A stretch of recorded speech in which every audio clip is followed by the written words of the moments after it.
বন্ধুরা এটা হচ্ছে 21 তারিখের ভিডিও। আপনারা ভালো করে দেখুন। এই যে বেড়ালটা ছাদ থেকে পড়ে গেছিল 3.5 মাসের বেড়াল, তার এখন ইমপ্রুভমেন্ট দেখুন কতটা ইমপ্রুভ হয়েছে।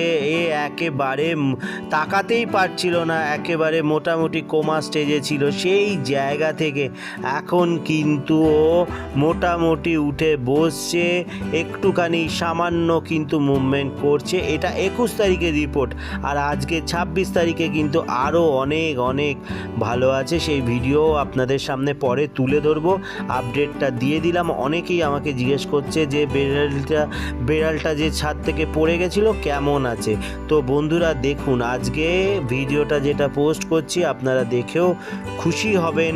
আমার মতন যারা এদেরকে ভালোবাসেন, নিঃস্বার্থ ভালোবাসেন, তারা খুশি হবেন যে অনেকটা বেড়ালটা ভালো আছে। 3.5 মাসের বাচ্চা, সে এখনও কিছুই বুঝতে শেখেনি।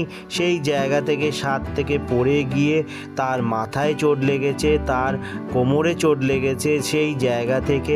আর সবথেকে বড় জিনিস, যেহেতু হাড়টা ভাঙেনি, সেটাই আমার কাছে প্লাস পয়েন্ট।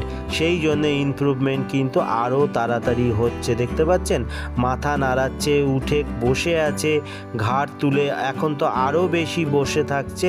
আজকে 26 তারিখে, তো অনেকটাই সময় লাগবে, এখনও 2 মাস সময় লাগবে পুরোপুরি ফিট হতে, কিন্তু ভালো আছে বন্ধুরা। আপনারা অনেক আশীর্বাদ করেছেন অবশ্যই ভিডিওতে, আগের ভিডিওতে, সেই জন্য বলবো এখনের ভিডিও শেয়ার করে দিন, সবাইকে অ্যালার্ট করে দিন।